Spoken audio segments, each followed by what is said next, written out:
where I see a lot of clients and experts faced with the decision now, do I set up a brand or do I really own my message and say, this is me, this is my name, and kind of push things forward that way. Do you think it kind of has mattered for you in the end?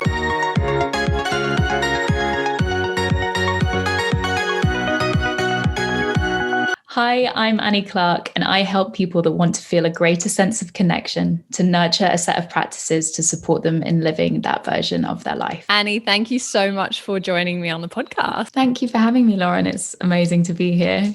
So I'd love for you to reflect on kind of some of those early days and I guess what got you started in the wellness industry, what attracted you to this space, and what that kind of first version of you being in wellness actually looked like. So all those many moons ago, I think it's also really important to know how much this industry has grown in that time.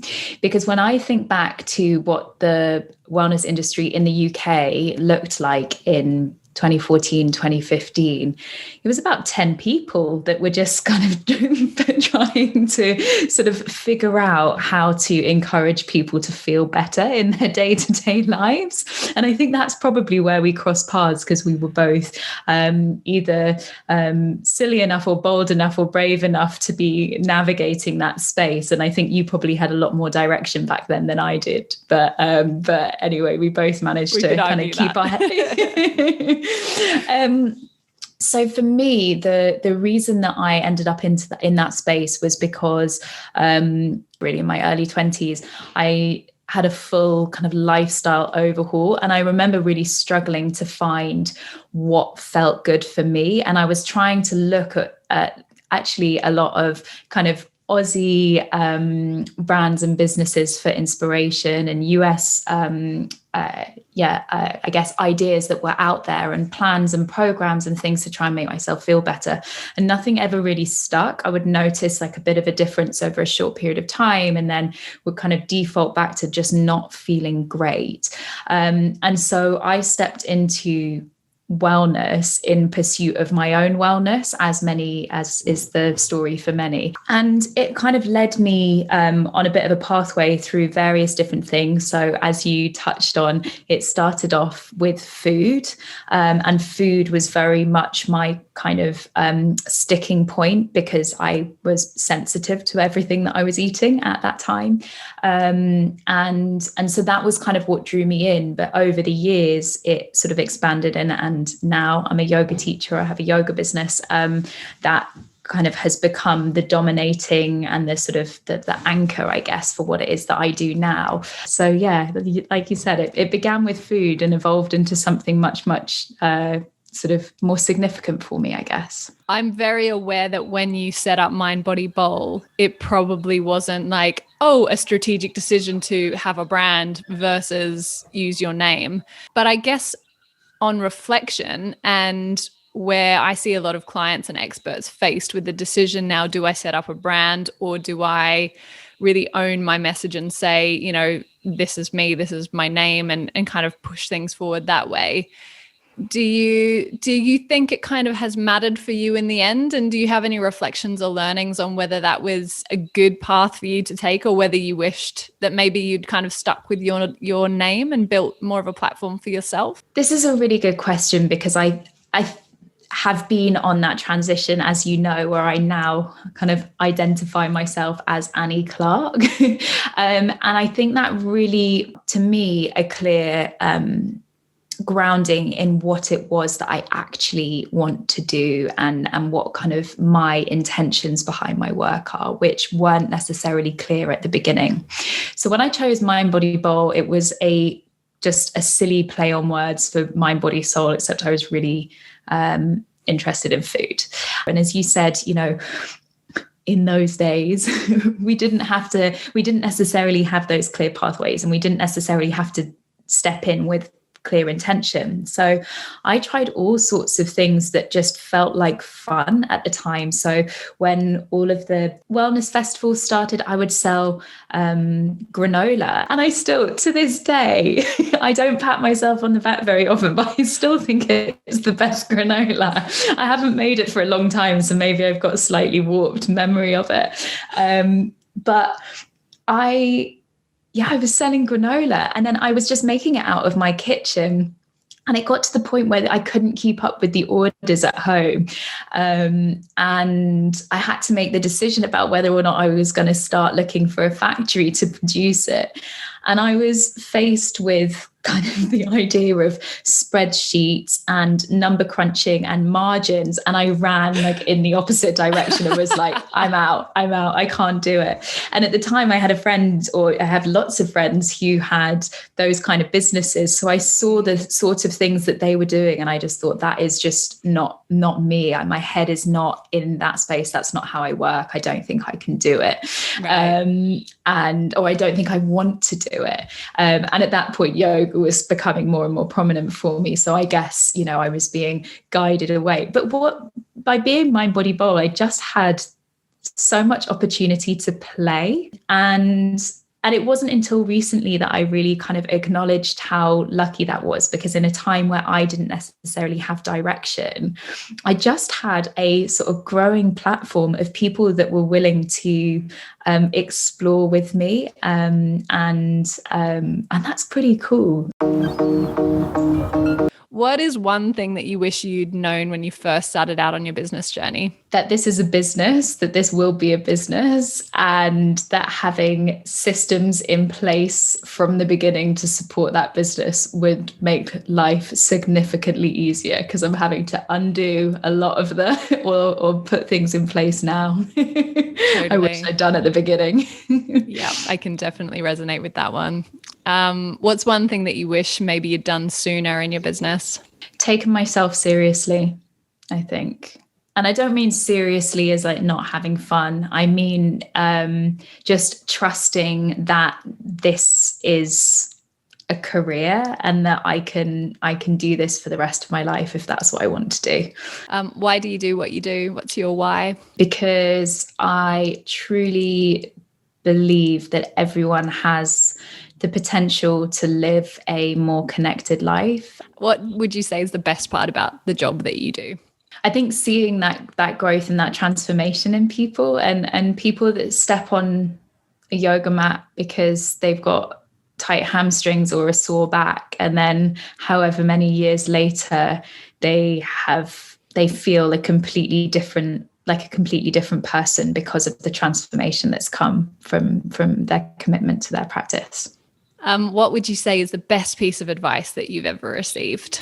Present for me at the moment, which isn't necessarily advice, but it's a bit of it's a little bit of wisdom that my yoga teacher, Ryan Lear, shared in a class. And this is the beauty of the online world. He's in Canada, and at the moment I get to practice with him every week, which is just a dream. But he said recently, a yogi brings their own weather. So regardless of whether or not we think of ourselves as yogis, the idea that we can choose how we show up and we can choose what we make of a space or a circumstance, I think is really powerful. He also years ago said, and maybe you were there, Lauren, I'm not sure whether we'd have shared that class together, but he said that a yogi leaves a space a little bit more beautiful than when they arrived. And I like that as well. The idea that if what we do is leave a space a little bit brighter or a little bit kinder or a little bit more beautiful, then job well done. Absolutely. Let's talk about kind of building online community, because you've got a tremendous following on Instagram, and Facebook and social media is a great tool for you and your business. Would you say, what would you say were the things that kind of mattered most in the early days of building your community, and what worked for you, what still works for you? What were the kind of lessons that you learned in building, following a community around you? So one of the things that I always try to share really openly is that the bulk of my following on platforms such as Instagram was grown at the beginning. It was so much easier to see that growth, which ironically was at a time where trying to grow an Instagram following wasn't a thing. Right. Like when I said to my mum, what, 70 people are following this account? Like, why would they want to do that? And it's been really interesting to have been in this space for a really long period of time and seeing how things have shifted. For me, the most important thing from day one is just to come across online exactly as I do in person. And I remember thinking, I think I shared this with somebody yesterday, and I'm trying to think why. But I think the biggest compliment that I've been given from someone who met me online before in person was when they've shared that I seem exactly the same when they've met me in person.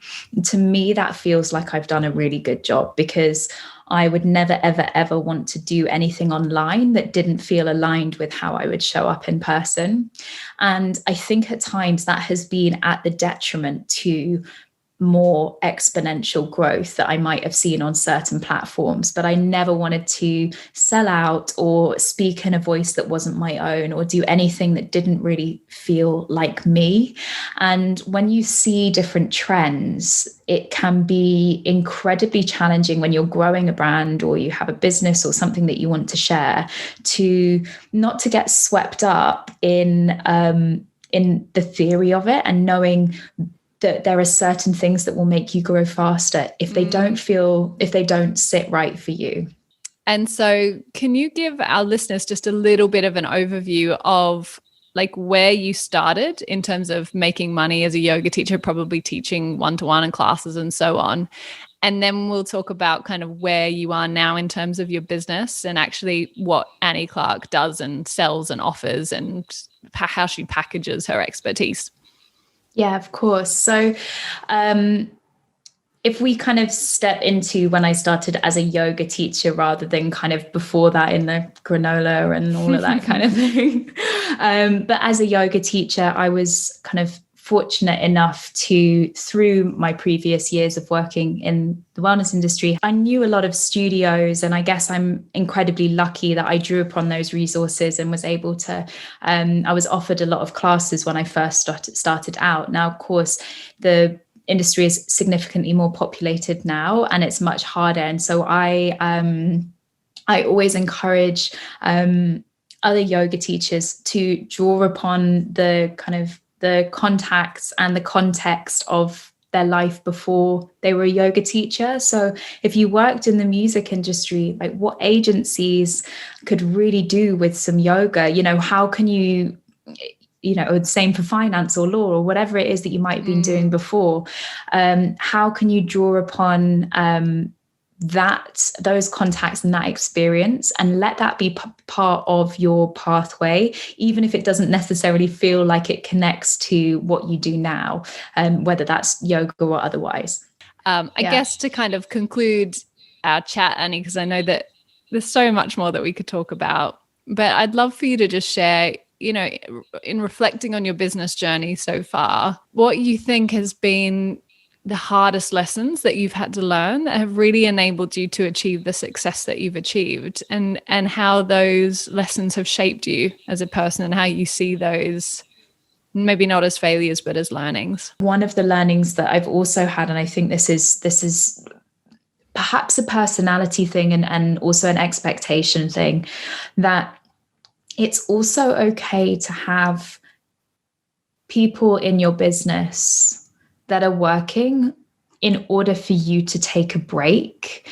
And I think that was one of the hardest things for me to come to terms with. So when I said before, you know, if there were weeks where I had a bit of extra time, I would just do the work to save the money on freelancers. And actually, I went for years without ever taking a proper break. Like breaks would always be kind of with a bit of work on the side.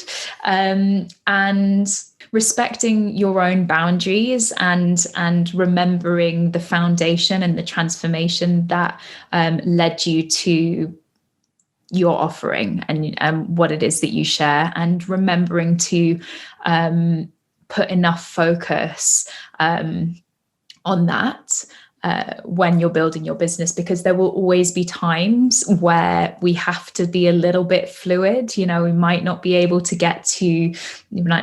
do our practice at the same time at that day, or we might be booked onto a personal development course that clashes with something else. So we have to, reschedule to the next thing. But it's very easy to keep rescheduling and become a little bit disconnected from that personal experience of whatever it is that you're sharing. And I think, I'm